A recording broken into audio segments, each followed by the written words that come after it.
오늘 말씀의 제목은 너희 중에 진실이 있는지 보리라 라는 제목으로 말씀을 나누겠습니다. 우리가 지난주까지 창세기 41장까지 보았습니다. 창세기 41장까지는 요셉의 그 애굽 여정을 그리고 있습니다. 요셉은 하나님 앞에서 죄를 짓지 않게 살았으나 욕망을 요구하는 그 보디발의 아내로 인하여 옥에 갇혔고, 또 옥에서도 성실하게 살았음에도 불구하고 술 맡은 관원장이 망각함으로 말미암아서 풀려날 기미가 보이지 않았습니다. 그런데도 그가 풀려난 이후에 그의 고백을 보면 하나님 앞에서 그가 살아왔음을 우리가 바로 알 수 있습니다. 바로 왕 앞에서도 자신을 드러내지 아니하고 자신에게는 아무런 능력이 없고 오직 하나님께서 이 모든 것을 이뤄갈 것이다, 하나님의 손에 모든 것이 달려있다라는 것을 그가 고백하였음을 우리가 보았다라는 것이죠. 그래서 요셉이 낮은 자리에 있으나 높은 자리에 있으나 변함없이 하나님 앞에서 살아가는 자로 그가 늘 살아왔음을 41장까지 우리가 보았습니다. 그런데 이제 42장부터는 이제 확연히 달라진 다른 방식으로 그림을 그리고 있습니다. 요셉과 가족 간의 관계에서 해소돼야 될 문제가 무엇인가가 오늘 말씀에 잘 드러납니다. 야곱이 자식들을 완전히 편애하죠. 라헬에게서 난 두 아들만을 귀히 여기고 나머지는 아들로 인정하지 않는 모습들이 드러나요. 그 일들로 인하여서 갈등이 조장되었고, 급기야 형제들은 요셉을 애굽의 그 노예로 팔아버립니다. 돈을 받고 판 것이죠. 그리고 형제들도 아버지 야곱에게 가서 야곱의 그 피 묻은 옷자락을 주면서 당신이 판단하라. 그래서 그 아버지의 고통을 함께 나누는 것이 아니라 아버지의 고통은 아버지의 것으로 분리된 모습을 창세기 37장에서 이미 다 보였습니다. 그런데 오늘 말씀에 보면 이 형제들의 태도와 야곱이 여전하다라는 것입니다. 바뀌지 않았어요. 전혀 바뀌지 않기 때문에 하나님께서 42장부터는 이 형제들과 야곱을 어떻게 하나님이 다루어 가시는가를 그리고 있습니다. 우리는 흔히 생각할 때에 이 가족이 그냥 만나서 함께 살면 다 문제가 해결될 것처럼 기대하지나 실제로는 하나님 앞에서 죄의 문제가 다루어지지 않고는 그들이 결코 하나 될 수가 없다라는 것입니다. 그래서 창세기 저자는 요셉이 하나님 앞에 참다운 일꾼이 되어지기까지의 그 과정을 그린 이후에 요셉이 세워졌고, 이제 요셉에게 꿈으로 보여주셨던 것처럼 요셉이 이 가정의 지도자로서 이들의 가정을 어떻게 세워나갈 것인가를 그리고 있는 것입니다. 그렇기 때문에 오늘 말씀에서는 이 야곱 가정의 문제가 무엇인지가 여실히 드러납니다. 그리고 또 하나님께서는 이 요셉을 통하여서 어떻게 이 모든 문제를 끌어가시는가를 보여준다는 것입니다. 그래서 오늘 42장과 다음 주에 읽을 43장은 연계되어 있는 말씀이에요. 너무 길기 때문에 제가 이제 끊어서 설교를 하긴 하지만 사실은 한 덩어리로 우리가 봐야 되는 것입니다. 이제 오늘 본문을 보면 하나님께서 요셉에게 꿈으로, 바로에게 꿈으로 보이신 거죠. 보이신 것처럼 풍년의 그 7년간의 풍년이 있었습니다. 그리고 이 요셉은 이 흉년을 대비하여서 풍년간의 곡식을 잘 모아뒀어요. 그리고 이제 흉년이 시작되고 있음을 알려주고 있습니다. 애굽만 흉년된 것이 아니라 고대 근대 일대가 다 7년간의 흉년이 이제 막 시작되고 있음을 성경은 그리고 있어요. 그래서 애굽으로 모든 이들이 곡식을 사러 모여들었습니다. 야곱의 가정에도 기근이 시작된 것이죠. 근데 재밌는 것은 무엇입니까? 야곱이 10 아들들을 애굽으로 양식 사러 보내요. 여기에서도 라헬의 자식인 베냐민은 보내지 않습니다. 4절 보시면 야곱이 요셉의 아우 베냐민은 그의 형들과 함께 보내지 아니하였으니 이는 그의 생각에 재난이 그에게 미칠까 두려워함이었더라. 10 아들들에게 재난이 드는 것은 괜찮아요. 자기의 가장 사랑하는 이 아들, 두 아들이 있었는데 이제 한 아들은 잃어버렸고 베냐민만을 존중하고 있는 것을 우리가 볼 수가 있는 것이죠. 아직도 야곱은 이렇게 나이가 먹었음에도 불구하고 하나님께서 그 라반, 삼촌 라반의 집에서 그를 어떻게 지도하시고 인도하셨는가를 다 경험했음에도 불구하고 그의 고집스러움, 그 편애, 자식들을 편애하는 것은 변하지 않았습니다. 여전함을 성경은 고발하고 있는 것입니다. 그런데 이 야곱만 그러냐? 그렇지 않아요. 10아들들이 이제 나이가 다 먹을 만큼 먹은 사람들이에요. 생각해보세요. 요셉이 이미 30이 넘었어요. 아마 40 가까이 돼가겠죠. 30세에 총리가 되었고 7년간의 풍년이 지났고 이제 흉년이 시작됐으니까 30대 후반이 되었을 거란 말이에요. 그러면 형들은 나이가 어떻겠습니까? 다 40, 50대란 말이죠. 분별력이 있을 만한 나이예요. 그런데 기근으로 가족이 위험한 상황에 놓였음에도 불구하고 이들이 가정을 건사할 생각이 없어요. 그래서 1절에 뭐라고 되었습니까? 너희는 어찌하여 서로 바라보고만 있느냐라고 야곱이 말하고 있는 것입니다. 노인이 된 야곱이 아직도 가정을 위하여서 돌아봐야 될 그런 형국, 그러니까 10아들이 자기 역할을 못하고 있다는 것을 분명히 알 수가 있는 것입니다. 어찌 보면 야곱의 그 편애함으로 말미암아 생겨질 가능성이 굉장히 높아요. 10아들이 열심히 일해도 그 재산의 대부분은 누구에게 갈 것입니까? 베냐민에게 갈 것이 뻔하기 때문에 이 10아들들이 인생에서 늘 그렇게 살아온 것이죠. 어차피 우리가 일해봤자 다 베냐민의 것 아니냐라고 해서 방관했을 가능성이 있어요. 여하튼 간에 이 야곱의 가정은 하나님께서 세우시기로 원한 이스라엘의 12지파의 조상이 되기에는 턱없이 형편없는 가정의 모습이 드러난다는 것입니다. 표면적인 이러한 문제 외에도 더 큰 것은 가정 안의 불신입니다. 요셉을 팔아버린 형들은 여전히 아버지 야곱을 속이고 있었습니다. 야곱 역시도 10아들들에 대한 원망이 여전합니다. 요셉을 잃어버린 책임을 누구에게 돌리고 있냐면 10아들들에게 돌리고 있습니다. 36절에 보면 그들의 아버지 야곱이 그들에게 이르되 너희가 나에게 내 자식들을 잃게 하도다. 요셉도 없어졌고 시몬도 없어졌거늘 베냐민을 또 빼앗아 가고자 하니 이는 다 나를 해롭게 함이로다. 10아들들 중에서 지금 아들 잃어버린 것이 본인 탓은 하나도 없는 거예요. 본인이 편애함으로 말미암아서 생겨난 모든 일들인데도 불구하고 이 모든 사건의 원흉이 이 10아들들에게 있는 것처럼 말하고 있는 아버지라는 것입니다. 얼마나 불신의 관계이고 얼마나 이 가정이 뒤틀려 있는 가정인가를 우리가 확인할 수가 있는 것입니다. 이처럼 야곱의 가정과 요셉의 형제들은 여전히 갈등 관계이며 회복되지가 않고 있다는 것입니다. 이렇게 뭔가 회복되지 않고 신뢰되지 않은 상태에서 요셉을 만나게 되면 어떤 일이 벌어질까요? 요셉은 그 나라의 그 시대에서 가장 강력한 나라의 총리란 말이에요. 그러면 그 요셉 앞에서 이들이 다 어떻겠습니까? 야곱까지도 요셉을 두려워하게 될 거예요. 그리고 이 가정 안에서는 무엇이 지배합니까? 하나님의 사랑으로서 하나된 가정이 드러나는 것이 아니라 힘의 논리로 인하여서 서열이 정리가 될 것입니다. 그리고 형들은 더더욱 아비 야곱을 존중하는 것이 아니라 동생 요셉을 의식하게 되고 가정의 질서가 무너질 것이 뻔하다는 것이죠. 그래서 하나님께서는 이들을 바로 알아보게 하시고 하나 되게 하시는 것을 먼저 진행하시지 않는다라는 것입니다. 여기서 우리가 잘 생각을 해야 돼요.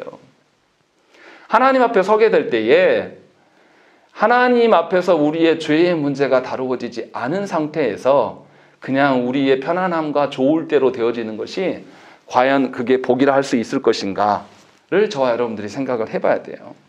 그저 요셉과 형제들이 만나서 그간 못난 어떤 해우를 풀고 뭐 이렇게 되어지는 것이 가정됨이냐?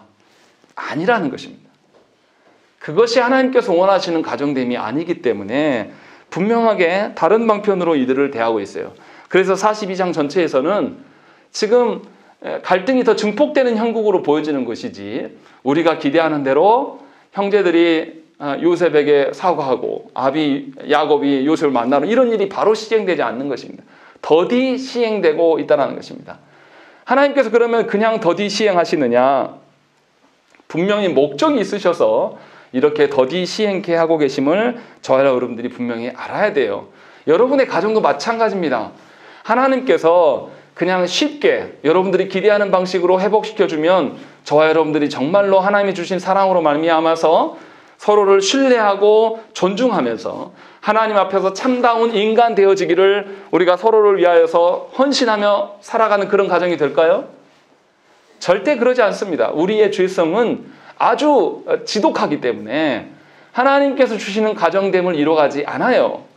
내가 원하는 가정, 내가 꿈꾸는 가정이 하나님이 기뻐하시는 가정이 아니란 말이에요. 그것을 알기 때문에 하나님께서 우리에게 우리 가정 안에 혼란스럽게 하고 고통을 가하시는 하나님이심을 우리가 분명히 알아야 된다는 것입니다. 그런 상황에서 지금 42장의 사건들이 벌어지고 있는 것입니다. 그래서 아비 야곱의 명령으로 10형제는 애굽으로 내려갔습니다. 그리고 그곳에서 요셉을 만났어요. 그런데 형제들 중에 어느 누구도 10명이나 되었지만 요셉을 알아보지 못했습니다. 사실은 상상할 수 없는 자리에 있기 때문에, 그리고 또 요셉의 외모가 어떻겠습니까? 애굽의 형태였기 때문에 머리를 다 깎았을 것이고 뭔가 지금 관을 쓰고 있었을 것이고 전혀 다른 모습인 것이 뭐 당연한 것이고, 또 총리를 향하여서 고개를 빳빳이 들고 총리의 얼굴을 보기도 힘들었을 거예요. 가까이 가기도 힘들 것이고, 그런 점에서 알아보기가 힘들었을 것입니다. 그런데 성경의 저자는 요셉의 형들이 알아보지 못했다라고 분명하게 기록하고, 반면에 요셉은 형들을 알아봤다라고 되어 있는 것입니다. 그냥 시각적인 것을 말하고 있는 게 아니에요. 영적인 의미의 어떠한 것을 우리에게 보여주고 있는 것입니다.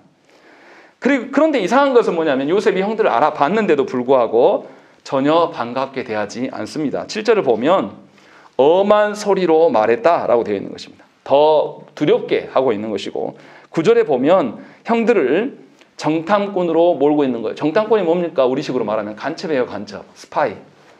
그래서 이들을 위험한 자리로 계속 내몰고 있는 것입니다. 요셉의 이러한 행동은 지난날에 대한 복수일까요? 형들이 나를 죽이려 했고 또 돈을 받고 돈 때문에 나를 팔아넘긴 것에 대한 원수 갚음일까요? 그렇게 보기에는 사실은 어렵습니다. 9절 한번 우리 읽겠습니다. 9절 읽겠습니다. 시작. 요셉이 그들에게 대하여 꾼 꿈을 생각하고 그들에게 이르되 너희는 정탐꾼들이라 이 나라의 틈을 엿보려고 왔느니라. 예, 정탐꾼이라고 말하기 이전에 창세기 저자는 요셉이 그들에게 대하여 꾼 꿈을 생각하고 라고 되어 있습니다. 요셉은 형들이 자신 앞에 엎드려 절하는 모습을 지금 보고 있는 거예요. 이거는 요셉이 아비 야곱의 집에 있을 때에 그가 꿨던 꿈이에요. 그 꿈대로 자기 앞에 지금 실현되고 있는 거란 말이에요. 형들이 자신을 죽이려 했고 돈을 받고 자신을 팔아서 이렇게 이들을 정탐꾼으로 몰고 있는 것이 아니라 하나님이 꿈꾸게 하심, 구약 성경에서 하나님의 계시는 꿈으로도 나타나죠. 하나님의 계시 앞에서 그 계시가 그대로 자기 앞에 실현되는 것을 보고 이 형들을 정탐꾼으로 몰고 가고 있어요. 그러니까 요셉이 형들을 정탐꾼으로 몰아세우는 것에는 반드시 하나님의 계시, 하나님의 뜻이 내재되어 있다는 것을 우리가 알아야 된다는 것입니다. 그리고 16절에 보면 더 명확하게 이야기하고 있어요. 우리 15절부터 16절 두 절 함께 읽겠습니다. 시작. 너희는 이같이 하여 너희의 진실함을 증명할 것이라. 바로의 소명으로 맹세하노니 너희 막내 아우가 여기 오지 아니하면 너희가 여기서 나가지 못하리라. 너희 중 하나를 보내어 너희 아우를 데려오게 하고 너희는 갇혀 있으라. 내가 너희의 말을 시험하여 너희 중에 진실이 있는지 보리라. 바로의 생명으로 맹세하노니 그리하지 아니하면 너희는 과연 정탐꾼이니라 하고. 예, 분명하게 요셉은 형들에게 뭘 요구하냐면 시험하고 있다라고 밝히고 있습니다. 그리고 형들 안에 진실함이 있는지를 증명하라고 이야기를 하고 있는 것입니다. 시험의 의미는 무엇입니까? 검증한다는 거예요. 무엇을 검증하는 것일까요? 형제들을 정탐꾼으로 추궁하는 그 요셉을 향해서 형제들은 자신들이 정말로 한 가족이며 형제들이다, 한 아버지와 또 하나는 잃어버렸음을 분명히 말했습니다. 그리고 나서 요셉은 막내를 데려와라. 그렇게 할 때에 이들이 살 것이다 라고 이야기를 하고 있는 거예요. 요셉은 이 형들의 상황을 잘 압니다. 막내를 데려올 수 있습니까? 없습니까? 데려올 수 없다라는 것을 너무나 잘 아는 거예요. 과거에 이 형들은 요셉을 지키지 않고 버렸습니다. 그리고 아비에게 속였어요. 이제는 똑같은 상황인 거죠. 요셉 자리에 베냐민이 서 있는 것이고 이제 베냐민을 데려와야 돼요. 아버지에 가서 속일 수도 없는 것이고 아버지에 가서 잘 설득하고 이들이 한 마음으로 되지 않으면 이 문제를 풀어갈 수가 없는 지경에 된 것인 거죠. 그래서 요셉이 어떻게 하냐면 17절에 보면 그들을 다 함께 3일을 가두었더라 라고 되어 있는 것입니다. 이제 베냐민의 문제를 놓고 이들이 서로 감옥 안에서 의논할 수 있는 시간을 준 거예요. 그래서 분명히 그들이 이 문제로 놓고 뭔가를 논의할 수 있도록 시간을 주게 함으로 말미암아서 자신들에게 닥친 문제가 무엇인지를 보게 하는 것입니다. 그리고 나서 18절에 뭐라고 합니까? 사흘 만에 요셉이 그들에게 이르되 나는 하나님을 경외하노니 라고 되어 있어요. 뜬금없이 이 말이 갑자기 나와요. 무슨 말입니까? 형제들이 증명해야 될 그 진실함은 나 힘에 있는 총리 앞에서의 진실함이 아니라 누구 앞에서의 진실함을 보이라는 것이죠.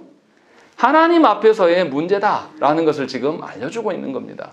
너희들이 과거에 형제 요셉을 미워했고 또 아버지의 편애함으로 말미암아서 되어지는 모든 또 야곱의 문제도 마찬가지로 모든 아들을 사랑하는 것이 아니라 편애하는 것이 인간적인 문제가 아니라 누구 앞에서의 문제라는 것입니까? 하나님 앞에서의 문제이다라는 것을 이들에게 알려주고 있는 거예요. 왜 그렇습니까? 하나님은 이 야곱의 이름을 뭘로 바꿨습니까? 이스라엘로 이름을 바꿔주셨어요. 그리고 이 이스라엘을 통하여서 하나님 나라가 되게 하시겠다고 분명히 하나님이 알리셨단 말이죠. 그렇기 때문에 이 야곱의 12 아들들을 통해서 이스라엘의 12지파의 근간이 세워질 것입니다. 이것이 구속의 역사예요. 그래서 이 요셉은 하나님의 구속사를 이루어가기 위한 측면에서의 순종을 지금 이야기를 하고 있는 거예요. 그래서 요셉에게 하나님께서 꿈을 보이셨고 이 꿈대로 되어지기를 본인이 소망하기 때문에 이 모두들이 자신에게가 아니라 하나님께 진실함을 증명할 것들을 지금 요청하고 있는 것입니다. 정말로 요셉의 형들이 하나님의 그 나라를 세울 12지파의 조상이 될 만한 자들인가? 하나님 앞에 진실함을 증명할 수 있는 자들인가를 지금 기회를 삼고 있는 것입니다.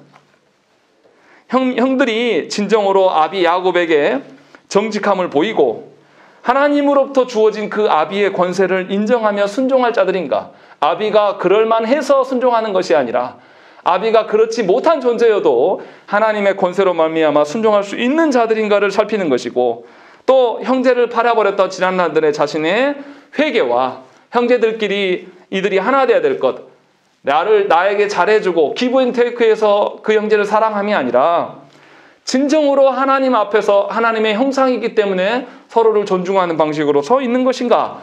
이것을 묻고 시험하는 계기로 지금 요셉이 형들에게 시험거리를 주고 있다는 것입니다.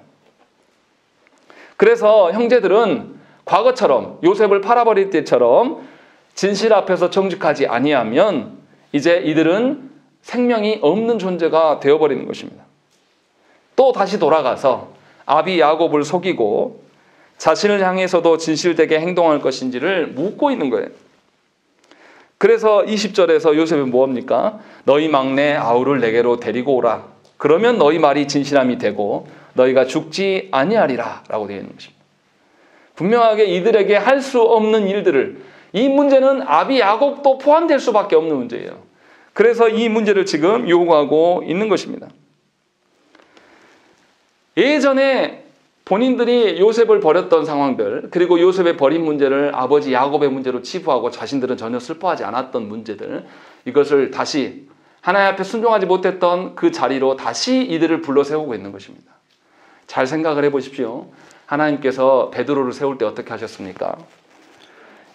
예수님 앞에서 예수님의 잡혀신 그 밤 안에 계집종의 질문에 의하여서 예수님을 3번이나 부인했던 그였어요. 그런데 부활하시고 예수님은 베드로에게 찾아가셨습니다. 그리고 그 바닷가에서 베드로를 부르시고 3번이나 다시 물습니다. 네가 나를 사랑하느냐? 다시 물으셔요. 그리고 나서 내 양을 먹이라 라고 3번이나 확인해 주신다. 왜 3번 하셨을까요? 베드로의 실패를 너무나 잘 아시기 때문에 실패의 자리에서 다시금 복원할 수 있는 기회를 하나님께서 그에게 주시고 있는 거예요. 그때 베드로가 대답을 못했습니다. 하나님께서, 주께서 나를 잘 아시지 않습니까? 대답할 말이 없는 것이죠. 지금 하나님께서는 이 야곱과 야곱의 아들들에게 다시금 이 기회를 주고 있는 것이에요. 그래서 실패의 자리에서 회복할 수 있는 하나님 앞에서의 정직한 가정 되기를 소망하는 마음으로 지금 이 기회를 주고 계신다는 것입니다. 그렇다면 이 시험 앞에서 형들은 이제 어떻게 해야 되겠습니까? 이 문제가 형제들 간의 사람끼리 문제가 아니라 하나님 앞에서의 문제였음을 그들이 바르게 깨달았어야 돼요. 그리고 피할 수 없는, 이제 어떻게 하겠습니까? 이들이 베냐민을 데려오지 못하면 어떻게 되죠? 시몬이 죽게 생겼고 또 기근이 계속되기 때문에 이들이 다시 애굽으로 내려갈 수밖에 없어요. 시몬만 죽는 게 아니라 누구도 죽습니까? 결국은 자신의 모든 가족이 굶어 죽게 있는 상황이란 말이에요. 빠져나갈 수 있는 틈이 전혀 없는 거예요. 진퇴양난의 상황에 놓인 것이죠. 그래서 아비 야곱에게 베냐민을 달라고 요구할 수밖에 없는, 이것을 협의해야 되는 문제가 놓여 있는 것입니다. 이것은 아비 야곱의 지금까지 평생에 라헬의 자녀만 사랑했던, 라헬의 자녀들만 아들로 여겼던 그 아버지의 불순종에 인간적인 편애함으로 말미암아 하나님께 불순종했던 그 모든 근거에 대해서 하나님께서 묻고 있는 것입니다. 그러니까 형들만의 문제가 아니고 아비 야곱의 시험이기도 한 것입니다. 그래서 형들이 어떻게 합니까? 21절에 놀라운 고백들이 일어나요. 21절 말씀을 읽겠습니다. 시작. 그들이 서로 말하되 우리가 아우의 일로 말미암아 범죄하였노라. 그가 우리에게 결혼할 때에 그 마음의 괴로움을 보고도 듣지 아니하였으므로 이 괴로움이 우리에게 임하노라. 예, 다시금 베냐민의 문제가 이제 도드라지게 되고 이제서야 이들이 뭐라고 합니까? 과거 요셉이 자신을 살려달라고 구걸하였던, 애걸하였던 것들을 요셉이 괴로워하면서 살려달라고 그 몸부림쳤던 것들을 이제서야 기억하고 있는, 본인들이 이제 잊혀지가 된 거예요. 그래서 이 괴로움이 자신들에게 임했다라고 이야기를 하고 있는 것입니다. 르우벤은 죄에 대한 핏값을 치르게 되었음을 또 22절에 고백해요. 뭐라고 합니까? 르우벤이 그들에게 대답하여 이르되 내가 너희에게 그 아이에 대하여 죄를 짓지 말라고 하지 아니하였더냐? 그래도 너희가 듣지 아니하였느니라. 그러므로 그의 핏값을 치르게 되었도다 라고 되어 있는 것입니다. 이제서야 이 형제들이 자신들에게 벌어진 모든 일들이 자신의 죄악으로 인한 것이다 라는 것을 이제 고백하고 있는 것입니다. 하나님께서 우리에게 주시는 시험은 회개로 이끄시기 위한 시험임을 저와 여러분들이 분명히 알아야 돼요. 회개하지 않으면 끝까지 하나님은 우리를 추적하셔서 궁지로 내모시고 어느 곳으로도 피할 수 없는 환경에 우리를 몰고 가신다는 것입니다. 그래야지만 아버지 하나님의 마음이 어떠한지를 조금이나마 우리가 이제 알게 되는 거예요. 벌써 그 사건이 일어난 지가 얼마나 흘렀습니까? 요셉이 17살 때 있었던 일인데 요셉이 지금 나이가 30대 후반이에요. 그러면 벌써 20년이 흘러버리는 시간입니다. 20년 동안 이 형제들은 회개하지 않았습니다. 얼마나 이들이 고집스럽고 더러운 종자들입니까? 자신의 동생을 그렇게 내치고도 아무렇지도 않게 살아온 종자들이에요. 아주 악한 자들임에도 불구하고 하나님께서는 그들에게 이스라엘의 조상이 될 수 있는 특권을 부여하시고 그들이 그럴 만한 존재들이 아니기 때문에 그럴 만한 존재로 바꾸시기 위하여서 이 시험을 주고 계심을 저와 여러분들이 분명히 알아야 돼요. 수요기도회 때도 말씀드렸지만 하나님께서 사랑하시는 자를 시험하신다고 하셨어요. 여러분들에게 주어지는 시험도 이와 다르지 않습니다. 우리가 하나님 앞에 부름을 받은 지가 수십 년이나 흘렀습니다. 그런데 여전히 변화되지 아니하고 여전히 내 고집을 피면서 하나님 앞에 정직하게 엎드리며 나아가는 자는 찾아보기가 어렵습니다. 그래서 조국교회가 이러한 상태예요. 서로 물어뜯고 핥히고 하나님의 사랑에 대해서는 아무것도 없고 세상에서 말하는 정의조차도 교회 안에서 실현되지 않으면서 실현시키지 않으면서 하나님의 어떠함을 말하는 것이 우리가 아닙니까? 하나님께서는 분명히 세상 사람들에게 하나님 나라의 가치와 영광을 보이라고 말씀하셨어요. 그러나 우리는 우리의 커지고 우리의 거대해지기 위하여서 모든 것을 놓아버렸습니다. 우리가 조금만 불편하면 세상 사람들에게 우리의 힘을 과시하면서 까불지 마라, 우리가 있다라고 말하면서 교회를 함부로 건드리지 말라고 하면서 오히려 세상을 겁박하는 것이 현재 교회의 모습입니다. 그러나 하나님께서 진정으로 교회를 사랑하시기 때문에 교회를 하나님께서 시험을 주고 계신 거예요. 누구도 찾아오지 않게 만드시고 여전히 우리를 헷갈리게 하면서 여전히 세상 속에서 교회가 설 자리가 없는 곳으로 만들고 계신다는 것입니다. 그렇다면 우리가 무엇을 해야 되겠습니까? 하나님의 주시는 시험 앞에서 이것이 하나님 앞에서의 문제이구나 라는 것을 깨닫고 하나님의 시험 주심의 앞에서 감격하며 회개해야 되는 거예요. 여전히 하나님께서 우리를 버리시지 않았구나. 우리는 어느 영혼도 품을 수 없는 형편없는 존재임에도 불구하고 하나님께서는 여전히 우리에게 영혼을 품으라고 말씀하시면서 실패의 자리에서 다시금 시험을 우리에게 주고 계신다는 것입니다. 요셉의 추궁은 이것으로 끝나지 않아요. 형제들의 대화를 모두 들은 요셉이 자신을 팔아버린 시몬을 결박하고 다른 형제들을 고향으로 보냅니다. 그리고 베냐민을 데려오라고 다시 독촉합니다. 그뿐만이 아닙니다. 어떻게 되었습니까? 27절 말씀 우리 함께 읽겠습니다. 시작. 한 사람이 여관에서 나에게 머리를 주려고 자리를 풀어놓은즉 그 돈이 바로 아기에 있는지라. 28절 읽겠습니다. 그가 그 형제에게 말하되 내 돈을 도로 넣었도다. 보라, 자루 속에 있도다. 이에 그들이 혼이 나서 떨며 서로를 돌아보며 말하되 하나님이 어찌하여 이런 일을 우리에게 행하셨는가 하고, 가다 보니까 집으로 돌아가는 길에 이제 이 가축을 먹여야 되니까 준 곡식 중에서 일부를 풀어서 먹이려고 풀어보니까 그 안에 자신들이 지불했던 돈이 들어있는 거예요. 이제 큰일 난 것이죠. 안 그래도 정탐꾼으로 몰려있고 시몬은 지금 거기에 붙잡혀 있는데 이들이 이제 돈도 지불하지 않고 곡식만 훔쳐온 자가 된 거예요. 그러니까 이들이 이제 절망에 빠진 것입니다. 야, 이제 베냐민을 데리고 돌아가도 우리가 살 길은 없겠다. 끝나버렸다. 라고 하면서 그제서야 무슨 이야기 합니까? 28절에. 하나님이 어찌하여 이런 일을 우리에게 행하셨는가? 하는 것이죠. 결코 피할 수 없는 현실에 이제 마주하게 되니까 그제서야 누구를 찾는 것입니까? 하나님 앞에서 모든 일이 되어지는구나 라는 것을 이제 이야기를 하고 있는 것입니다. 어떻습니까? 요셉의 추궁은 형제들을 자신의 죄악을 기억나게 했고, 요셉의 거듭되는 그 궁지로 몰아세움은 형제들인 하나님의 일하심을 이제 언급하게 만들고 있습니다. 언급하기 시작했어요. 얼마나 놀라운 은혜입니까? 분명히 요셉이 이들을 원수 갚기 위해서 일을 행한 것이 아니에요.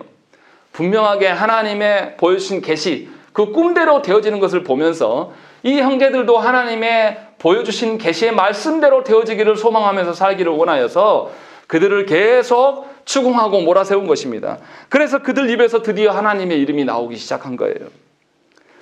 하나님께서 주시는 우리의 시험거리는 우리 입에서 하나님의 이름이 나오기를 원하시기 때문에 주시는 시험거리입니다. 우리를 괴롭게 하면서 즐거워하시는 하나님이 아니에요. 분명히 회개는 이처럼 하나님 앞에서 행하는 것이 궁극적인 회개이고, 두 번째로는 이 회개가 사람 앞에서도 분명히 실현돼야 됨을 오늘 말씀에서 보여주고 있는 것입니다. 그런데 많은 사람들이, 많은 그리스도인들이 나는 예수를 믿기 때문에 사람 앞에서는 어떻게 해도 된다라고 말하는 것, 특히 극우적인 기독교인들의 그 태도가 우리의 삶에서 늘 그렇게 보여지는 것이에요. 그러나 성경의 가장 중요한 주제는 무엇입니까? 하나님 사랑과 하나님이 주신 그 사랑으로 누구를 사랑하라고요? 이웃을 사랑하라고 분명하게 우리에게 말씀하신 거예요. 회개 역시도 마찬가지입니다. 우리가 하나님 앞에 진실되게 회개했다라면 나로 인하여서 고통받았을 그 사람에게 가서도 회개해야 돼요. 그래야 해서 우리 안에 통용되는 그 용서와 사랑이 인간적인 용서가 아니라 하나님 앞에서의 용서가 되어야 되고, 하나님이 주시는 사랑이 통용될 수 있도록 우리가 행해야 된다는 것입니다. 하나님께서는 당신의 사랑하는 자녀들이 이처럼 거짓에서 돌이켜서 진실 안에서 살아가기를 기뻐하십니다. 이를 위해서 회개의 자리로 우리를 내모시는 거예요. 우리가 원하는 대로, 우리가 생각하는 대로 살아가게 하시는 게 아니라 우리는 죄성으로 가득한 존재들이란 말이에요. 그래서 우리의 판단과 우리의 결정이 하나님의 보시기에 기쁜 것이 아니에요. 진리도 아니란 말이에요. 그리고 우리 스스로 죄를 발견하지도 않습니다. 발견할 수도 없고, 또 발견된다 할지라도 우리가 인정을 합니까? 지독하게 인정하지 않아요. 자신의 죄를 말씀으로 증거해 보여도 수긍하지 않는단 말이에요. 그런 우리들이기 때문에 하나님께서는 막대기와 지팡이로 우리를 두드리시면서 하나님의 회개의 자리로 우리를 몰아가신다는 것입니다. 더 이상 피할 수 없는 진퇴양난의 그 상황에까지 이르러서야지만 우리가 드디어 고통하면서 하나님 앞에서 자신이 어떻게 살았는지를 드디어 고백하는 거예요. 얼마나 우리가 독한 존재입니까? 하나님께서 우리를 사랑하셔서 여전히 포기하지 않은 것이 참으로 다행인 것이에요. 하나님께서 그렇게 우리의 인생을 내모신다는 것입니다. 그래서 하나님은 당신의 사랑하는 자녀들에게 복을 주시는 분이 아니에요. 회개하지 않고 진리 안에 거하지 않는 이들에게 무슨 복이 있습니까? 회개하지 않고 죄악 가운데 있는 자에게 하나님이 복 주신 것은 그를 버린 거예요. 영영이 하나님께 돌아올 수 없는 것으로 버리신 거라는 것을 우리가 잘 깨달아야 한다는 것입니다. 이제 형제들은 아비 야곱을 설득해야 됩니다. 그래서 이제 아버지에게 돌아갔어요. 과거의 형제들은 어땠습니까? 아버지를 설득하지 않았어요. 아주 뻔뻔하게 자신들이 만들어 놓은 거지 피 묻은 그 요셉의 옷을 아버지한테 던져주고, 당신의 사랑하는 아들이니까 당신이 알아서 판단하시고 당신 혼자 슬퍼하세요. 이렇게 던져줬던 아주 못된 아들들이었어요. 그런데 이제 시므온도 살아야 되고 본인들이 이제 행하는 것이 하나님 앞에서 행한 것임을 깨닫게 돼서 이제는 아버지를 죽어도 설득해야 됩니다. 그런 상황이 된 거예요. 그래서 이제 아버지한테 가서 이 베냐민의 문제를 꺼냅니다. 그런데 성경의 저자는 보면 앞에서 했던 이야기를 똑같이 또 이야기해요. 그런데 똑같은 것 같은데요, 약간 다릅니다. 앞에서 요셉 앞에서 행동했던 것과 아비 야곱에게 가서 행동하는 것이 약간 달라요. 첫 번째로 형제들이 아버지한테 감추는 것이 있습니다. 무엇이냐면 자신들이 3일 동안 갇혀 있었음을 말하지 않아요. 두 번째로 33절을 보세요. 33절을 보시면 그 땅의 주인인 그 사람이 우리에게 이르되 내가 이같이 하여 너희가 확실한 자들임을 알리니 너희 형제 중에 하나를 내게 두고 양식을 가지고 가서 너희 집안의 굶주림을 구하고 라고 되어 있습니다. 분명히 앞에서는 시므온을 어떻게 했습니까? 24절에 보시면 시므온을 끌어내어 그들 눈앞에서 결박하였다. 붙잡혀 있는 거예요, 시므온이. 그런데 야곱 앞에 가서는 뭐라고 합니까? 그냥 거기에 있습니다 라고 거짓으로 말해요. 또 34절에 보면 뭐라고 되어 있습니까? 너희 막내 아우를 내게로 데려오라. 그러면 너희가 정탐꾼이 아니요 확실한 자들임을 내가 알고 너희 형제를 너에게 돌리리니 너희가 이 나라에서 무역하리라 하더이다 라고 되어 있습니다. 요셉이 무역할 수 있는 권한을 주겠다라고 한 말이 없어요. 앞에 안 나오는데도 불구하고 뭔가 인간적인 방변으로 행하면서 아버지를 설득하려고 하고 있는 겁니다. 우리가 그렇다라는 거예요. 하나님이 주시는 그 복음의 그 진리의 능력을 우리가 믿지 못하기 때문에 복음을 가서 전하라는 것이 아니라 복음이 아닌 복음 플러스 세상의 더러운 욕망들을 혼합해서 그렇게 해서 사람을 설득해서 변화될 것이라고 생각을 한단 말이에요. 그래서 다른 방편으로 지금 나아가고 있는 것을 우리가 알 수가 있어요. 그런데 이 형제들의 계략은 한 방에 무너져 버립니다. 뭐라고 되어 있습니까? 35절에 보시면 35절 읽겠습니다. 시작. 각기 자루를 쏟고 본즉 각 사람의 동뭉치가 그 자루 속에 있느니라. 그들과 그들의 아버지가 동뭉치를 보고 다 두려워하니. 예, 여관에서 봤을 때는 길 위에서는 한 사람만 발견했는데 집에 돌아와서 그 곡식의 뭉치를 다 풀어보니까 뭉치마다 자신들이 지불해야 될 돈들이 다 들어있는 거예요. 그렇게 되니까 이들이 어떻습니까? 이제 두려워 떨기 시작한 거예요. 그리고 아버지한테 했던 말이 다 거짓말인 것이 한 방에 다 드러난 거예요. 시몬은 그냥 거기에 있는 게 아니라 붙잡혀 있는 것이고 본인들도 감금당했다라는 것이고 또 이 모든 것들이 베냐민을 데리고 가면 또 다른 추가적인 이익이 있다. 이거 아니란 말이에요.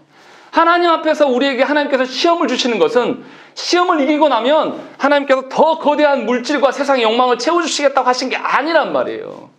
하나님 앞에서의 진리, 하나님 앞에서의 회개가 목적인 것이지 뭔가 또 다른 복을 말하는 것은 거짓된 거예요. 그런 식으로 성도들에게 조장하면서 성도들도 그런 것을 기대함으로 말미암아 하나님께 회개를 던지는 자들이 있어요. 우리 하나님께서 그것도 모르시겠습니까? 우리 하나님께서 그러한 거짓된 것들에 대해서 하나님 모른 척 하실 것 같습니까? 우리가 진실로 회개되지 않고 우리가 진실로 하나님의 진리 앞에 서지 않는 것에 대해서 하나님께서 가만히 계시겠냐 이 말이에요. 그럴 수 없는 거예요. 분명히 오늘 말씀에서 보여주고 있는 겁니다. 그래서 야곱이 어떻게 합니까? 거짓된 것을 또 발견하게 돼요. 그래서 야곱이 이제 극심한 고통으로 인해서 9 아들들에게 분노합니다. 요셉도 시므온도 너희가 다 잃게 하더니 이제 베냐민까지 잃게 하려고 이러냐? 라고 하면서 이야기를 하는 거예요. 그런데 놀라운 변화가 일어납니다. 르우벤이 뭐라고 합니까? 37절에 르우벤이 베냐민을 나에게 맡겨주시면 내가 만약에 성공하지 못하면 내 2 아들을 걸겠습니다. 라고 이야기를 하고 있는 거예요. 분명하게 이제 자신이 희생하면서 이 일에 참여하고 있다라는 것을 아비 야곱에게 정직하게 이야기를 하고 있는 것입니다. 여지껏 이 자녀들 중에서 어느 누구도 자신을 희생하면서 이 일에 착수한 사람이 없어요. 희생하면서 형제와 아비를 사랑한 사람이 없었는데 놀랍게도 소망적으로 르우벤이 이런 말을 하고 있기는 거죠. 이 본문 전체에서 야곱과 형제들은 회개의 모습들이 참다운 회개의 모습이 드러나지 않아요. 자꾸 거짓된 방식으로 여전히 돌아가는 거죠. 그러나 마지막에 르우벤이 약간의 소망이 보이는 것은 무엇입니까? 자신의 2 아들을 내놓고 이 일에 착수하겠다라고 이야기를 하고 있는 겁니다. 그리고 이제 우리가 읽지 않았지만 43장에서 야곱도 어떻게 되냐면 베냐민을 내어줍니다. 할 수 없이 내어주긴 하지만 하나님의 앞에서 그 가정이 야곱과 야곱의 자녀들이 꺾여져 나가고 있는 것을 우리가 볼 수가 있는 것입니다.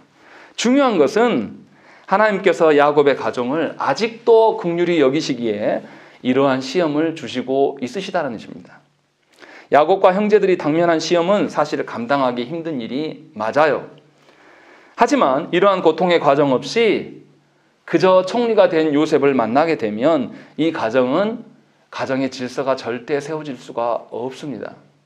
힘의 논리로 인하여서 요셉이 가장 힘 있는 자가 되고 이 가정은 아비도 없고 형제지간의 서열도 없는 이상한 가정이 되어버린다는 것입니다.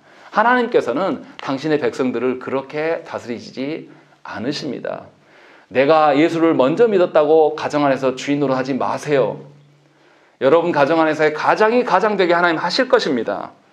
내가 예수를 먼저 믿었다고 해서 세상 사람에서 선생 노릇하지 마세요. 하나님이 주신 질서를 깨트리면서 마치 내가 모든 것을 다 아는 것처럼 말하는 이들이 참으로 많습니다. 교회는 하나님의 질서 가운데 있는 것이에요. 우리 마음대로 세워놓은 질서로 하나님 앞에서 그 질서가 진리라고 말하지 말라라는 것입니다. 분명히 하나님께서는 언약 백성들에게 하나님의 질서대로 하나님이 주시는 사랑과 공의로 말미암아서 이 교회를 세워나가기를 기뻐하신다는 것입니다. 그러니까 저와 여러분들이 정말로 하나님의 언약 백성이라면 하나님 앞에 정직하셔야 되는 거예요. 말씀에서 말하지 않는 것이고 자기 경험에 근거하여서 교회 안에서 선생 내려고 하는 것은 아직도 하나님 앞에서 회개하지 않는 자라는 증명이에요. 그것을 가지고 우리가 하나님 앞에 서서는 안 된다는 것입니다. 하나님께서는 우리에게 늘 말씀하시는 거예요. 너희 중에 진실이 있는지를 내가 보기를 원한다 라고 이야기를 하고 계신다는 것입니다. 정말로 저와 여러분들이 하나님이 주신 그 사랑으로 영혼을 사랑하십니까? 그 사람이 나에게 잘해주고 나에게 뭔가 유익이 있을 때 달면 삼키고 쓰면 뱉는식으로 우리가 살지 않습니까? 정말로 하나님이 원하시는 그 사람, 아직 형편없고 자격 없는 그 사람을 보면서 하나님 왜 이런 배우자를 나에게 주셨습니까? 왜 이런 자녀를 나에게 주셨습니까? 아직도 우리가 푸념하지 않습니까? 푸념하는 그 사람은요, 그렇게 말하는 그 사람은 하나님 앞에서 자격 있는 사람입니까? 우리는 그런 자가 아니에요. 우리는 모두가 죄인이에요. 그렇기 때문에 이 영혼을 바라볼 때에 그 사람이 그럴 만하지 못하더라도 우리는 그 사람을 존중해야 돼요. 왜냐하면 하나님의 형상이거든요. 그렇게 했었어야 돼요, 야곱이. 그러나 야곱이 그렇게 살지 않았던 것이고 지금 이런 가정의 모습이 이렇게 드러난 거예요. 한평생을 이렇게 산 거예요, 야곱이. 하나님께 얼마나 많은 은혜를 누렸던 사람입니까? 그런데도 이런 죄성이 여실히 드러난다는 것입니다. 하나님께서는 당신과 당신의 가정을 이렇게 인도하시기를 기뻐하시는 거예요. 그래서 우리에게 시험을 주십니다. 우리 안에 진정으로 하나님의 진리가 있는지 증명해 보이시기를 하나님이 원하시라는 것입니다. 우리는 무엇을 해야 되겠습니까? 진퇴양난의 그 순간까지 우리가 계속 내몰려야 되겠습니까? 아니에요. 하나님이 주시는 그 시험 앞에서 뭐 해야 되겠습니까? 정직하게 서셔야 되는 것입니다. 나의 허물을 덮고 회피하면 피할 수 있을 것 같습니까? 절대 그렇지 않아요. 왜 내가 먼저 믿은 지가 오래되었는데 우리 가정 안에 사람들이 안 바뀝니까? 내가 진실하지 않거든요. 내가 하나님의 것으로 그들을 바라보지 않거든요. 여전히 내가 원하는 기준으로서의 배우자가 돼야 되고 여전히 내가 원하는 기준으로서의 자녀들이 돼야 돼요. 그래야 직성이 풀리거든요. 우리는 그런 존재입니다. 그러나 하나님께서는 우리에게 묻고 계시는 거예요. 그럼 너는 어떠하냐? 정말로 너는 그럴 만한 자격이 있는 자냐? 언약 백성으로서의 진리 가운데 네가 살아가느냐? 오늘 우리에게 묻고 계신다는 것입니다. 하나님의 물음 앞에 도망치지 마세요. 하나님의 물음 앞에 엎드려 회개하십시오. 하나님의 물음 앞에 다시금 진리 안에 돌아오셔야 됩니다. 그렇지 아니하면 하나님은 우리의 모든 거짓을 한 번에 다 드러내 보이실 날이 오게 될 것입니다. 진정으로 저와 여러분들이 하나님이 주시는 사랑으로 여러분들의 가정을 세우시기를 원해요. 또 하나님이 주신 사랑으로 이 사회 가운데, 이 광주 땅에 하나님의 사랑을 통용하는 자로 우리가 서야 돼요. 하나님은 그렇게 우리를 부르고 계십니다. 우리 함께 기도하시겠습니다.